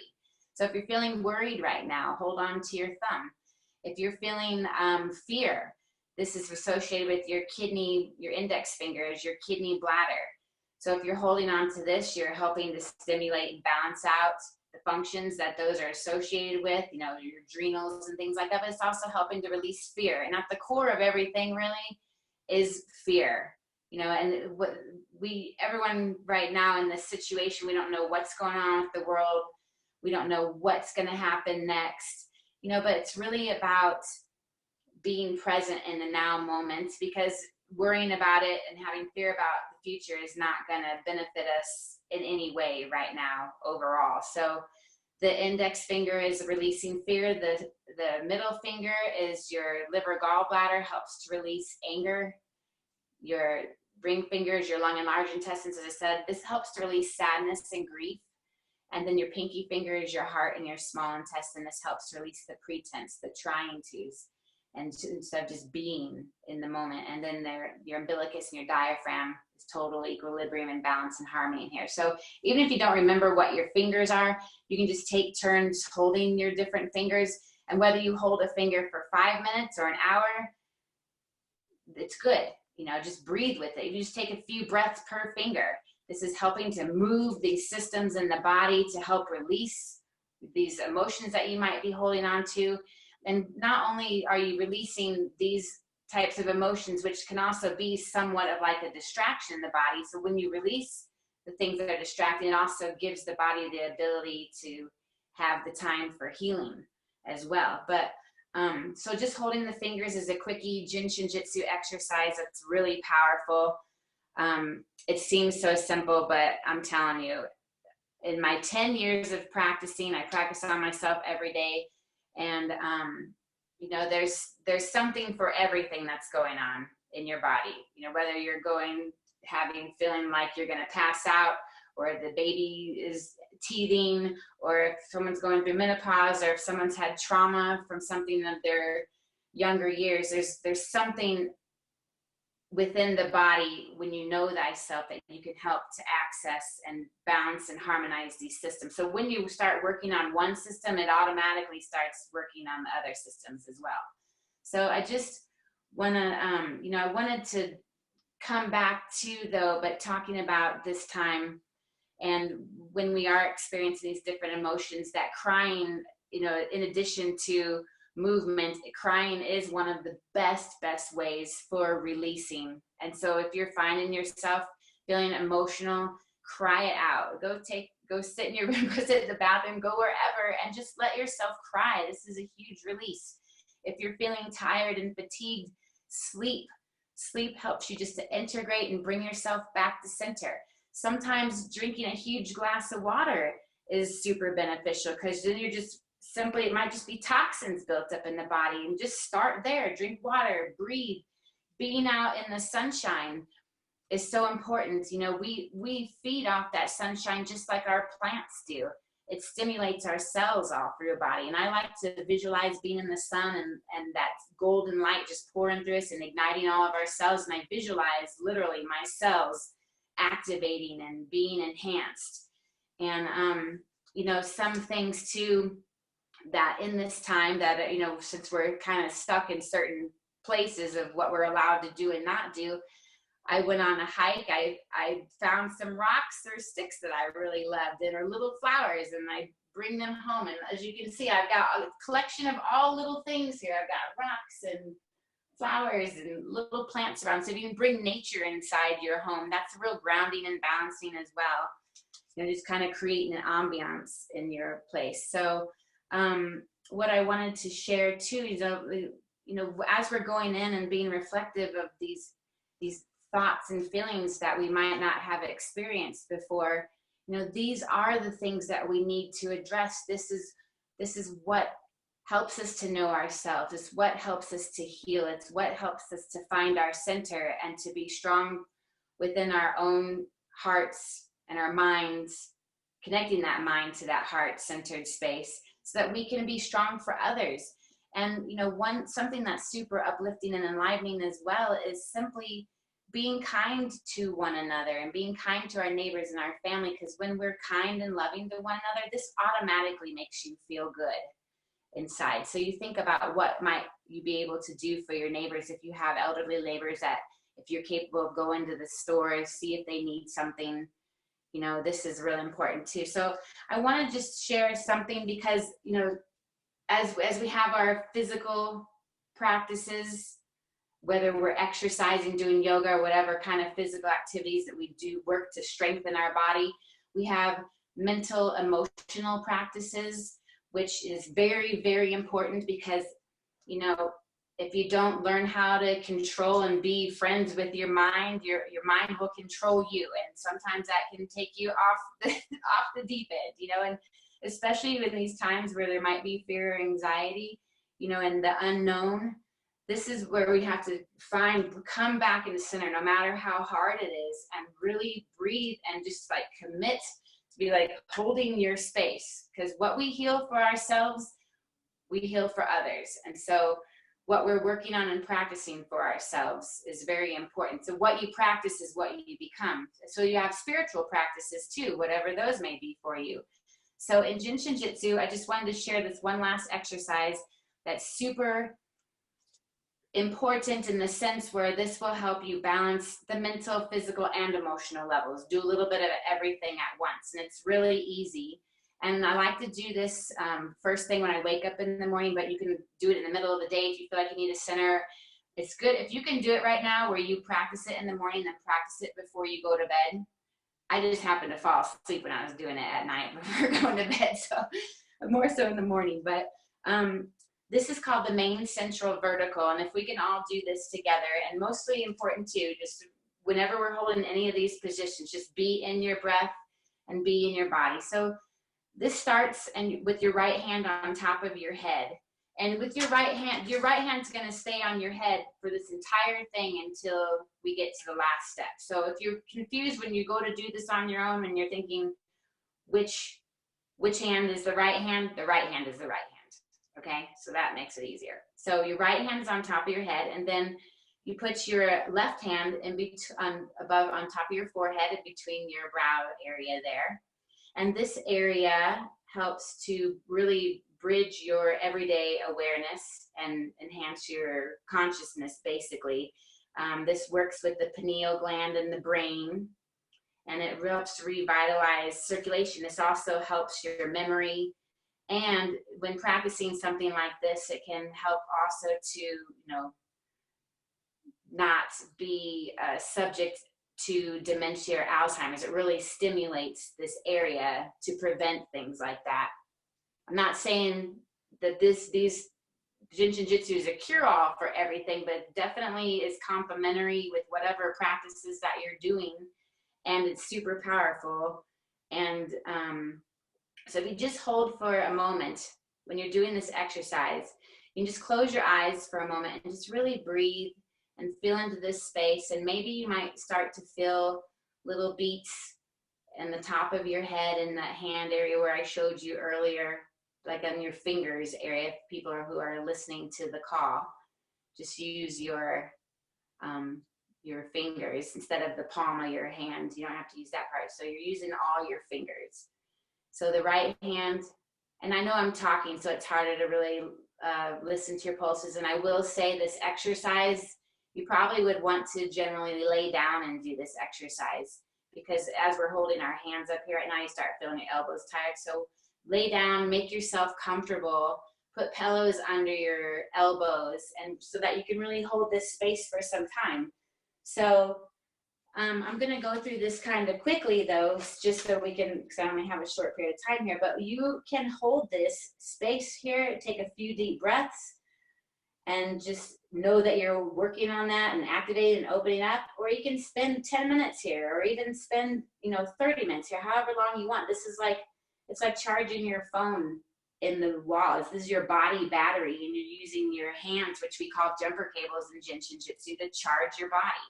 So moving down, place your left hand now on your nose area. And this helps with reproductive function in the body and helps revitalize the body energy circulation in your body. It almost, in these spots that we'll go to, it's almost like going through the chakras, if you know where the chakras are in the body. But you just, even if you don't remember where all these spots are going to be after this, after we get through with this call today, then you just keep your right hand and just put areas all down through your center here. Or people are more than welcome to email, I can somehow send the email link for everyone to have a copy of what this exercise goes and what it's about. So moving down to this area in your body right here, you have one finger on the top of your lips and the other fingers are on the bottom below your bottom lip. So if you just for a moment are holding this position and you breathe through your nose right now, you'll notice that when you're holding this position, you're able to breathe and you feel it going all the way up into your brain. It just feels like it opens something up even more holding here. So just really breathe that breath and just finding your center through your body. What you're doing is you're opening up this main channel that's running through your body. So it's like you're connecting the heaven and earth in a sense. You're like this conduit here and finding your connection in your center. And then you move to the V of your throat. This area, it revitalizes the thyroid glands, the parathyroid and the thyroid. And then you move down into your breast, your sternum. This is the center of your energy system. So when this is open, the thymus gland is helped and the immune systems are revitalized. So, when we're doing this exercise, we're not only finding our inner peace, but we're revitalizing our immune system. We're helping our glands and our body function. And then moving down to the bottom of your sternum, like the pit of your stomach area, this area lies over a nerve center.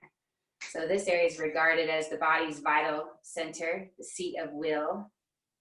And this works with the adrenal glands, just revitalizes the source of life. Both that source of life is your ascending and your descending energy, your inhale and your exhale.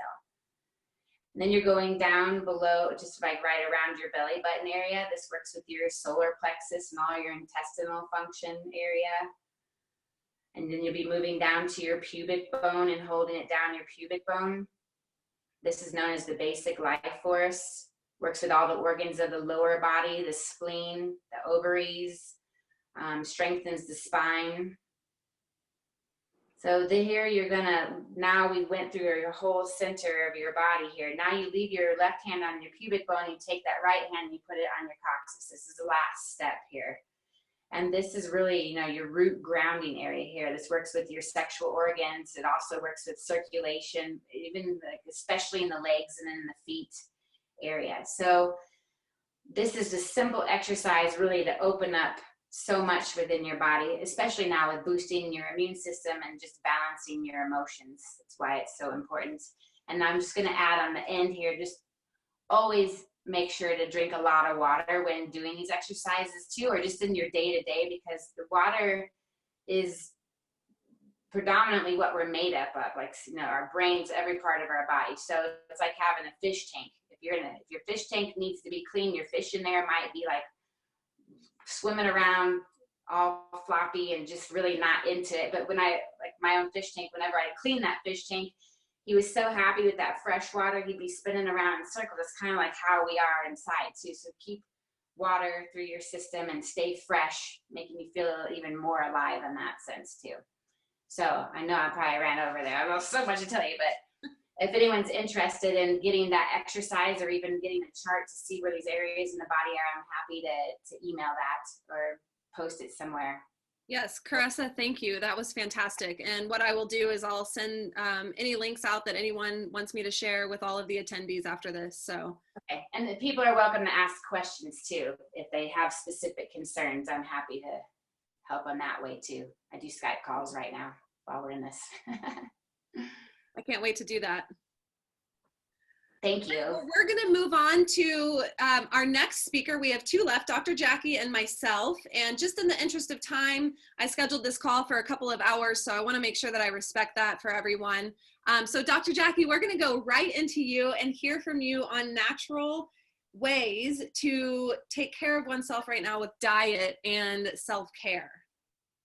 Okay, so I think a lot of the speakers who have gone before me have done a great job of kind of setting the stage for a few things that I had on my list to share with you. So I'll try and keep my piece to just sort of some other tips that I can add to all this good advice. And thank you, Holly. I also just wanted to say, Holly and I are new friends, but we met through the Global Healing Collective community that we are part of. And I love the idea of global healing, and so much of what we're going through right now is all about that. One thing that I do in my practice, because I'm very much like mind, body, spirit, and integrating all of those things into people's health, is I use a lot of cards to kind of help access my intuition. So I pulled one just before this this panel, and I didn't really get it when I first got it, so I wasn't sure if I was going to share. But as we've been talking, I've been thinking about what the meaning is, and the card I got is, what do you desire? And the first line is, you now have the opportunity to write the script according to your true heart's desires. And as I was looking through my notes, I also realized that through every section, mind, body, and spirit, I started each one with a point of like, we have this incredible opportunity to create our self-care routines and to learn about how our bodies function best, and to maybe develop and deepen our spirituality just that much more. So I really feel like thinking about this situation in a positive way and as an opportunity is a really powerful way that we can sort of move through this and get as much as we can. And like Holly aptly named this topic, thriving through COVID-19. So on the mental emotional piece, because I'd like to divide everything as mind, body, spirit, I had really just written down the big takeaway is that I think it's important to focus on our routines. So we went through some sample morning routines where there's like healthy breakfast and getting all that water in, and maybe some, the spiritual practices, whether it's a meditation or journaling or gratitude or getting outside and spending some time in nature, and the healthy movement. All of that is super important to keep up with. And again, reevaluating sort of how your routines were before and how you can just sort of adjust them now to really take advantage of this time that we have. I know it's really nice for me I'm the type of person who likes to rush, and I think we all kind of suffer with that, just in our day-to-day lives, the rushing here, there, and everywhere, and to-do lists, and kind of on this hamster wheel. So it's nice to have this break to some degree where we can really focus in on what our priorities are and how we want to create that. So sort of just lastly on that routine piece, I think for myself, it's really helpful to set manageable goals for the day, and even maybe that's setting an intention for the day. So again, for anyone who's a parent out there, there's a lot of pressure to sort of feel like you need to keep up with their schooling and make sure they're not falling behind. But really, I think for me, particularly with that, like my intention is to have connection and spend this time together and maintain a peaceful environment. Because again, this is such a huge historical period where our kids are really going to remember mostly how they felt in their homes, and same with us. So keeping that calm environment is so, so important. On the physical piece, this I thought was an opportunity to reevaluate our state of health and what might not have been working for us before, and how we can kind of shift into being more mindful about our bodies. The slowing down is really an opportunity to kind of listen to your body. I know so many of us really have not much body awareness of our symptoms and how they're kind of speaking to us, whether we have constant chronic bloating or migraine headaches. And we really just don't have any time to sit back and think, what was it that I was eating, or how was I feeling during that meeting? Or, oh my gosh, like I'm sitting with such tension in my shoulders every time like my boss is talking to me, or whatever it happens to be. So I think right now it's a good time to pay attention to things like your energy levels, pain or inflammation, how you're digesting your foods, what are your bowel movements patterns actually like. I can't tell you how many times I ask people these basic questions and they have literally no idea how their body actually functions. So I think this slowing down is an opportunity to really identify how that stress of just day-to-day life has been affecting you. And again, like in my practice, such a common question when I ask people, like, what's your stress level on a scale of 1 to 10? People often just rate it so much lower than what's actually going on for them in their lives. Because then they might tell me, you know, like my mom's chronically ill and my child has special needs and this and that, right? So they're lying to themselves if they think that they aren't under stress. So I think this is a good chance to look at that a little bit more as we have some time to breathe. Obviously, since the context of all of this is a virus, I think one thing that naturopathic doctors really focus on is the idea of preventative health and wellness, so that we avoid health outcomes or negative health outcomes, such as like catching this virus. So again, we know that the people who are most susceptible to what's happening are either our elderly populations, or they have an underlying condition like a respiratory disease, or they're immunocompromised. So given that we have that knowledge, again, like we just want to make sure that we're strengthened within ourselves and our families by taking certain nutrients potentially that could be beneficial to keeping our immune system strong. And again, just disclaimer, this is no information about treatment of COVID-19, but I would also make the point that outside of what you might be hearing with the mainstream media really focused on like finding a vaccine or finding a drug treatment, there's so much knowledge out there about natural and alternative remedies or healing, which can really help support our body's natural healing ability. So I think it's really important to not forget that the way our bodies essentially work is that we heal ourselves innately. That's something that we have built into us. So we want to just support that. So in terms of like 3 key nutritional supplements that I think everyone should focus on right now, if you want to take vitamins, and it sounds like a lot of the panelists are already taking some things. Vitamin D is super important. We, again, like I'm in Canada and I think we're all in the Northern Hemisphere. I don't know geography super well, but this is something that we're not getting so much of during the cold and flu season anyways. So our bodies literally can't convert the sunlight into vitamin D in our body, which is how that process happens. So this is one that I would say, if you haven't been supplementing it throughout the winter, to start doing so. And it's also not a bad idea to have your levels tested just to kind of understand if you are already in a deficiency spot, or if your levels are adequate, then you just want to continue and maintain that. But just as sort of a ballpark for right now, while we want to boost our immunity, I would say for an adult, 5,000 to 10,000 international units of vitamin D a day.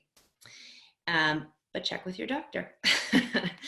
The next one would be vitamin C. So again, we get vitamin C from our diet, and we all know citrus fruit is a great source of that, but also bell peppers and garlic and broccoli and dark green leafy vegetables.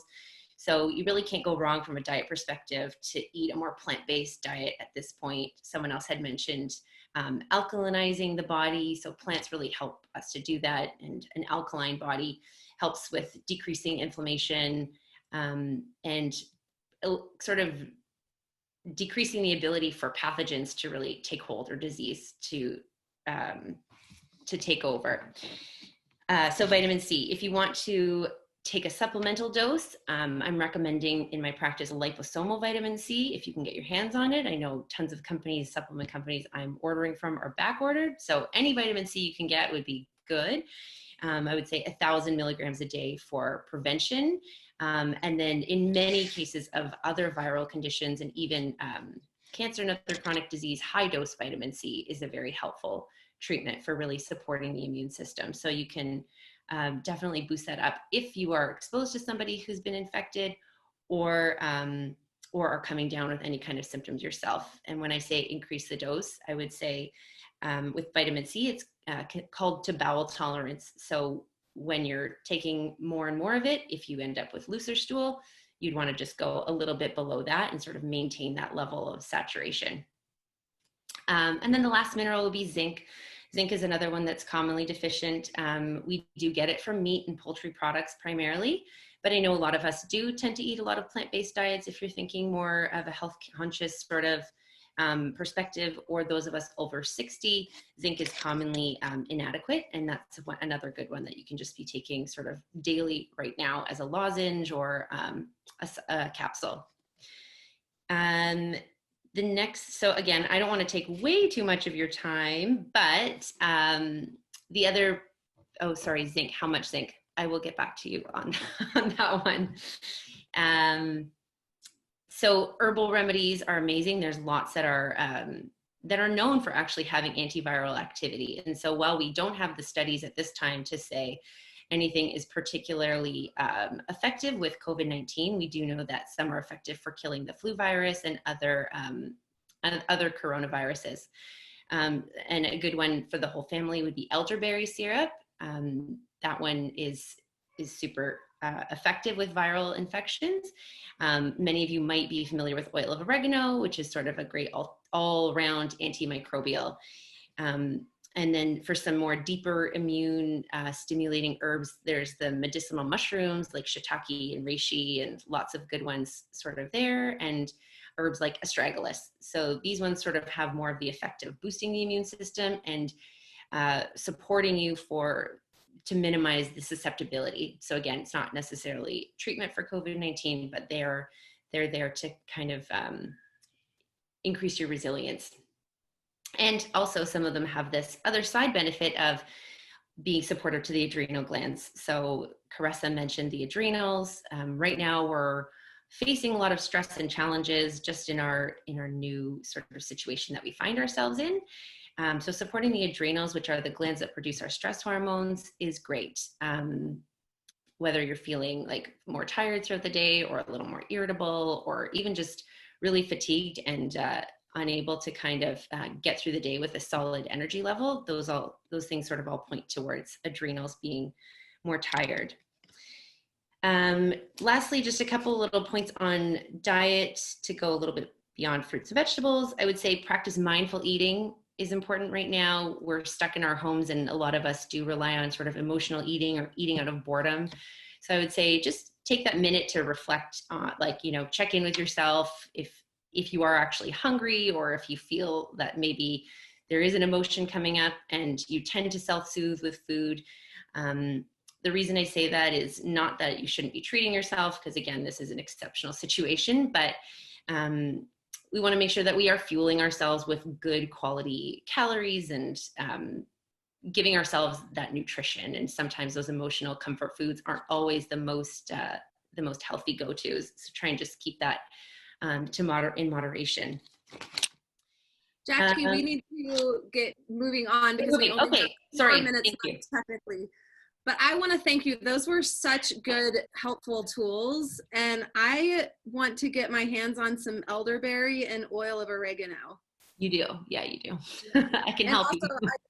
I love that you brought up that emotional eating and stress eating is a thing. I know that it's something that I've been finding myself doing over the past couple of weeks, and I'm like, whoa, this isn't normal. I mean, it's definitely a pattern. It's an addiction, just like any other substance or TV or relationships. We just go to it when we want to numb or just forget what's going on.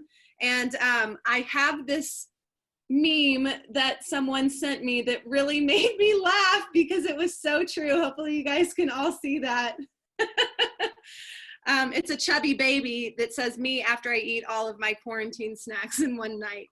So I want to move on. We're running out of time. And so for the attendees that need to get going at 4, that's perfectly fine. This will be recorded and I will send out the recording with all of the links afterwards. But I want to get to talking about money in the new times, because this is like the #1 thing that is on people's minds.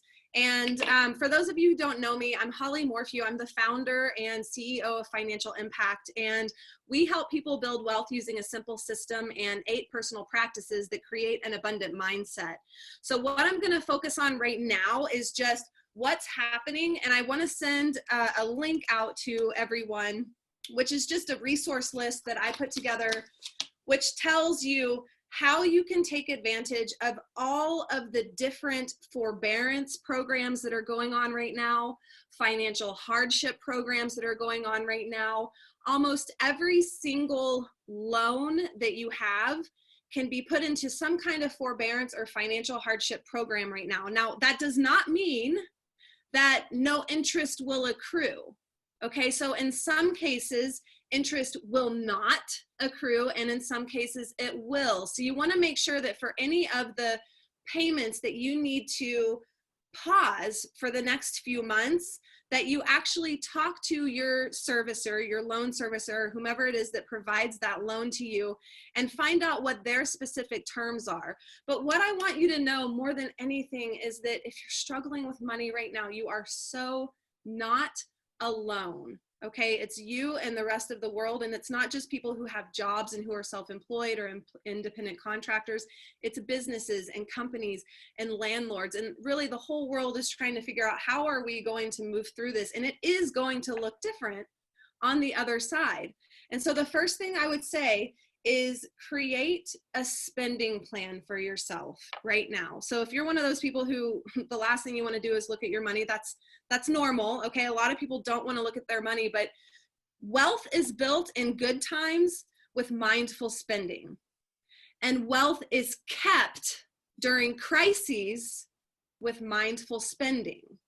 Okay, so you can see a theme here. How we spend money really matters, and how much money we're actually keeping and putting to a higher and better use for ourselves matters so much, whether it's good times or bad times. So take some time, get into a relaxed state, maybe get a glass of wine or a beer, your favorite beverage, maybe it's kombucha or water or whatever it is, and sit down with yourself and really look at, where has my money been going? Get out your credit card statements, get out your bank statements, look at your Venmo, look at your PayPal, look at your Amazon, look at all of the different ways that you spend money, and determine what is essential right now.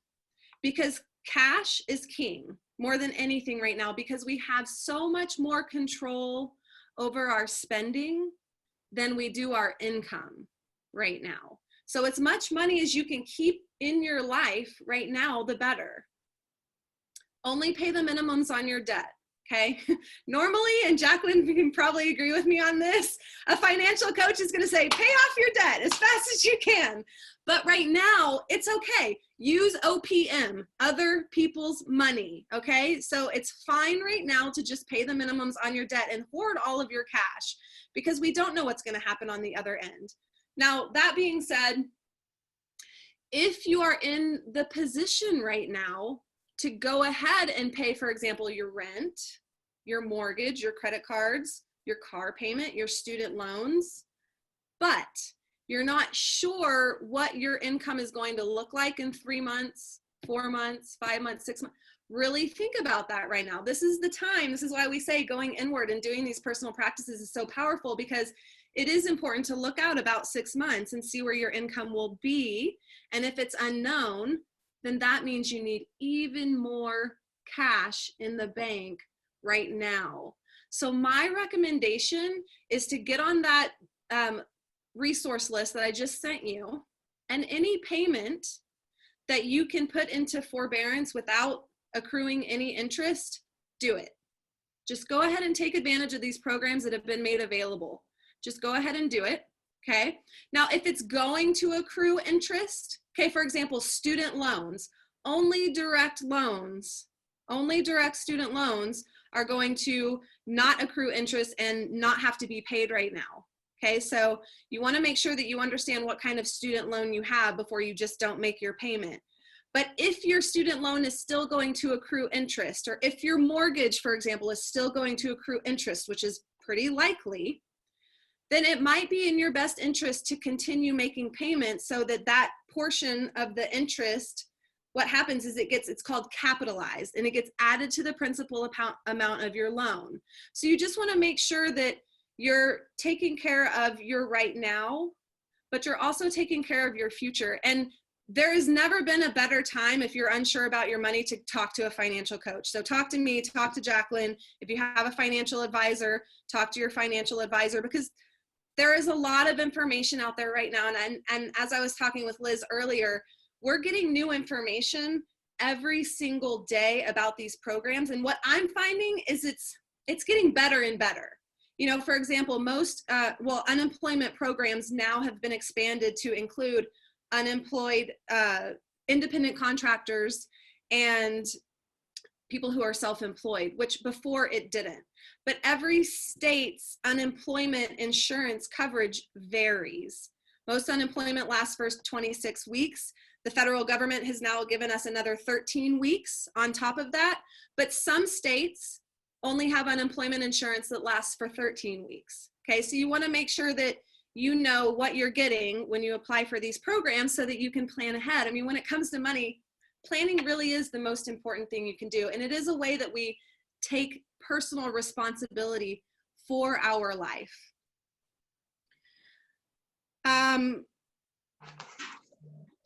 If you have not paid taxes yet, go ahead and wait until July, okay? It's been extended until July. I would recommend you hang on to your money because you might need it. And right now, a lot of the stimulus money is coming from the federal government. So go ahead and hang on to any tax payments that you owe and just know that those won't be due until July. And if you are a homeowner, rates are so low right now, and HELOCs are a great way to cushion uncertainty when it comes to income. So I would recommend that you go ahead and apply for a HELOC, just like you might be applying for an SBA disaster relief grant or loan, or just like you might be applying to unemployment. Just, it's always good to get money when you don't need it, because when you do need it, it's harder to get, okay? I'm gonna leave it there. I don't wanna overwhelm you with all of the many different things that are going on, because they're all written down, they're all in that resource guide. I wanna go ahead and close by just saying thank you to all of our panelists. You guys have been amazing, and you've shared some really valuable things. I can't wait to use all of the things that each one of you shared. And for all of the attendees who are watching, thank you for spending time with us. And you can look forward to getting an email with all of the links after this. Thank you. Be well. Thank you, everybody. Thank you, Holly. Bye. Thank you, Holly. Thank you. Thank you, Holly. Bye. This was awesome. Thanks so much, Holly.